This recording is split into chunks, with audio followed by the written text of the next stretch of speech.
Hi, this is Mark Austin, and today I am joined by John Piper. He's joining me in Koh Samui, so I thought we would take the opportunity to run through our top 10 trading tips. So here they are. Recently, Mark and I were asked by my publishers, Harriman House, to contribute to a book about trading, spread betting in fact, and we were asked to give our top 10 tips for successful spread betting. And quite curiously, I've been asked to do this a few times. Every time I do it, it changes quite dramatically. And there's quite a big difference between what Mark has said and what I have said. So we thought it might be useful to go through the top 10 tips we've each got and just discuss it and see what we can learn from the fact that there is such a different approach. So I start with my first top 10 tip, which is trading strategies. Develop trading strategies. Because in my experience, it is developing systems which you can test and then use, which is the basis of all success. Certainly all my success has been based on trading systems, testing them, using them, and bringing in profits doing that. Mark, do you want to have any comment on that, or do you want to go into your first tip and then we can discuss the two together? I mean, well, you've got various systems, haven't you? I mean, how many core systems would you say you actually use day to day these days? Well, it's about 10 in total. I mean, I count Elliott wave theory as a system in the sense I look for certain key elements like five-way patterns, ABCs, corrective, impulsive action. So I think I've systemized that within my own mind. Market profile, I've taken the idea of spikes, systemized that as a PDS system, and there's I mean triangles. There's a good 10 that I use on a regular basis. The extreme stop system is a new one I've developed. Expiry systems, and it depends. I mean, I use them every day in the sense I look for them every day, but they don't always apply every day. Yeah, I mean. I pretty much have the same. I have about 10 to 12 core systems which I use for the FTSE, and you need them to provide structure to your trading, really. I mean, I believe that you need to have your core systems, but you also need to apply some discretion, and once you combine these, that's when successful trading emanates. Yeah, the discretion is quite an interesting point, in fact, because many traders use a system and then start having discretion and end up destroying the system. And there's quite a fine line between using discretion in a sort of emotional sense, where it's not actually tested and doesn't actually add anything, in fact takes stuff away, or using discretion in the intuitive sense, where it actually does add quite a lot. Yeah, I mean, I would say to begin with, certainly follow the mechanical rules to the system. But if we take POM, for example, that's got a 70+ hit rate. Now, personally, when I use POM, because I've got so much experience using POM now, I can actually move the hit rate up to around 85%, because I've got the experience of when not to use the system. Okay, so that's a good example of. I mean, that's partly intuitive, partly testing, isn't it? Yeah, but I mean, obviously, that it takes. You need to know your system inside out. So there's no point in expecting to have that skill straight away. Certainly, when I first started using POM, I was just sticking to the mechanical rules. But it's quite dangerous. I mean, it's dangerous to start thinking that way in the early days, because you're liable to destroy the system, have bad experiences, stop using it. And there's a very obvious loop people go through where they may buy a perfectly good system, they maybe have a couple of losses, they start altering it slightly, destroying it in the process, then have more losses and give up. And it's. I think for most people, they buy a system and they have unrealistic expectations of that system, because all systems will go through a drawdown period. So for POM, for example, that if it has a 70% hit rate, we know that there's going to be 30% of losses built into that system, and most people, once they hit that run of losses, it could be 2 or 3 losses in a row, they give up. And that is a large statistic in the trading world. No, you're quite right. The unrealistic expectations is a biggie. It's a huge issue, yeah, because people they expect things to be sort of on a plate for them, or as some people do, and it never is in the market. Whatever you do, actually, whatever you do in the world that has some value requires putting some work in, and it's only when you do that you get the value out. And well, it is bizarre. I mean, people won't even wait to paper trade a system just for a few trades, just to get a feel for it. They'd leap in without really any idea of how they're going to react to the system, because what you should do is spend a few days, preferably a bit longer in fact, visualizing the trade. So don't actually put money on, or maybe £1 a point, just very small, and imagine the trade going on, and imagine how you'd feel with the stock where it is, the market bouncing around, to get a feel for how the thing is going to interact with your own personality. I think it's probably time for your tip now. Yeah, my first tip is preparation.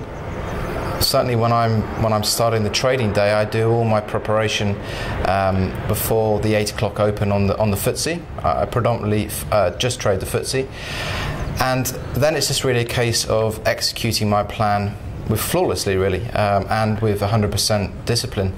If I don't, over the years, if I don't do that, I find that I could get into an area where if I'm placing unplanned trades, usually they don't have a very high success rate. So these days it really is a case of just following my plan, and there's the odd occasion where I will deviate from my plan, and I'll spot a trade through price action throughout the day, but generally I just do everything off my trading plan. I think for novice traders, certainly when they're first starting, if you win off the back of a losing trade, it really is it's probably the worst thing that can happen to you as a novice trader, because you're more inclined to then hold on to a bad trade the next time you enter the trading room, and this, as you know, this leads on to usually holding on to a long-term loss, and this leads on to psychological problems. It's a big thing, preparation beforehand, because before the market opens, nothing's happening. So you have a clear view of what has happened, and you can then plan ahead. But then when things start to move around, it can become quite emotional. I mean, this is something that actually passes with experience. But if you can plan beforehand, and I think that's really, really important. I mean, it does help being in Thailand, doesn't it, having additional hours, whereas in the UK, of course, market opens at 8 o'clock, so you got to get up a bit earlier. But you got the night before, of course, as well. Yeah, I mean, in Thailand, I start my preparation around 10, 11 o'clock, and that gives me a long time, because the markets here don't open until 3 o'clock. So I've got a long time to really prepare and get myself focused, get lots of coffee down me. And it's a great help. Certainly in the UK, when I was trading, getting up at 6 o'clock in the morning, I'm not an early morning person anyway, so it really does. It helps me, definitely. I mean, the preparation is something I do as well. It's not in my tips as such, and partly because I guess I developed these 10 tips as a sequence to success. They aren't just tips; they are a sequence to go through to reach success, and they're tied in with my video course I'm just developing at the moment. With each module adding on to the next, developing the theme throughout. So the second tip is put in the work, which is something you've got to do. You've got to put in the work, and it's only when you put in the work you get results. You had a farmer doesn't bother to put in the work, you never have a crop. It's a complete waste of time.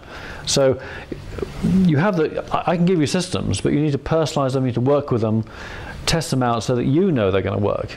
It's no good just buying a thing and then just going in randomly. You need to see the track record, see that they work over time, so that you have that confidence that when there are a few losses, that you just ride through it. Yeah, I mean, the best traders on my service are the ones that clearly put in the work. I get lots of questions from them. They give me regular updates on how they're doing. And they have a passion for trading, and it shows, because their results are getting better and better and better.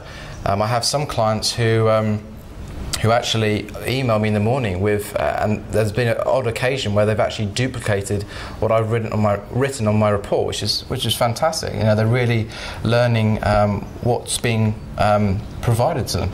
That's good. Yeah, that's good. My tip number 2 is trading the gap.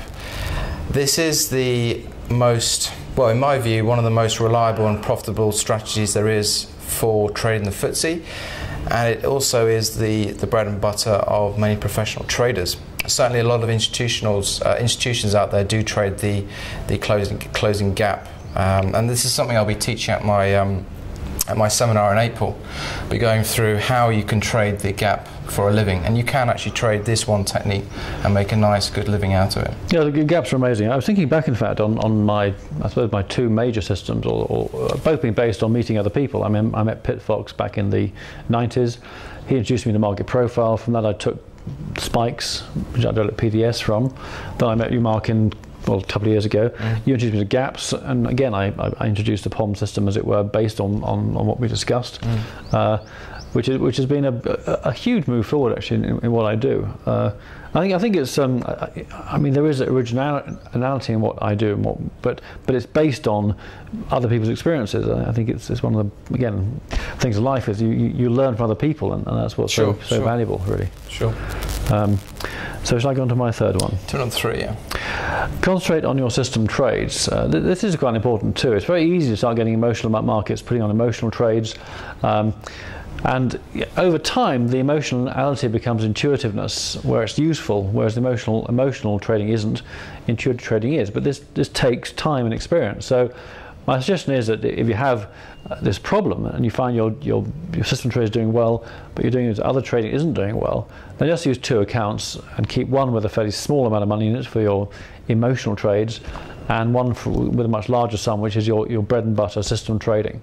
But it's very important to, this is the emotional trading I went on about in the way to trade. In fact, it's interesting, my top tips now pretty much incorporate all the key elements that were mentioned in the way to trade in sort of fairly succinct, bite-sized chunk.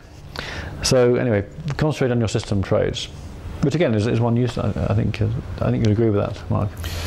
Yeah, I mean, I tell quite a few people actually, if they do want to do impulsive trading, then yeah, have a separate account, put £1,000 in and just trade £1 a point. If you want to do that sort of trading, and then if that £1,000 is written off, then so be it. But for your main trading account, we all know that you have to stick to the rules, and yeah, you know, impulsive trading, there's no real room for that. Tip number 3 for me is learn that your market has its own personality. For the FTSE, there are many personality traits which I've learnt over the years, and they do repeat themselves over and over again, and this makes the market quite predictable. It's one good reason why I just focus on the FTSE these days, because I don't really need to be looking at other markets, because the FTSE for me has become quite predictable these days, and certainly market personality does apply to other markets as well. There are certain traits. I mean, one example for the FTSE would be that Mondays tend to be bear days, and Tuesdays usually reverse Mondays, and they have a bullish tendency with the dividend in the afternoon.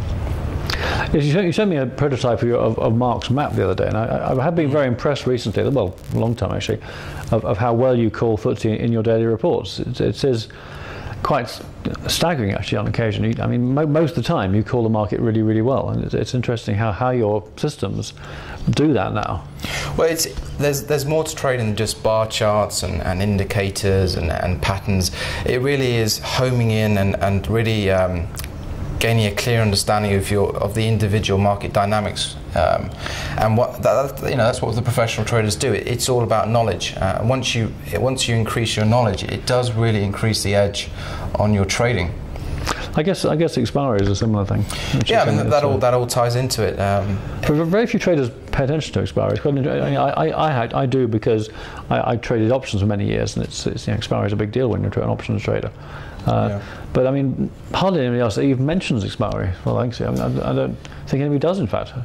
Yeah, I mean, I've started to call it personality trading, and again, it's going to be a module which I'm going to be covering at my forthcoming seminar in April. How you can trade the FTSE using these personality traits, and it's a great leading indicator, because it tells you or gives you a very good indication of what the market's going to be doing before even the market has opened. So it gives you a great roadmap to follow during the day.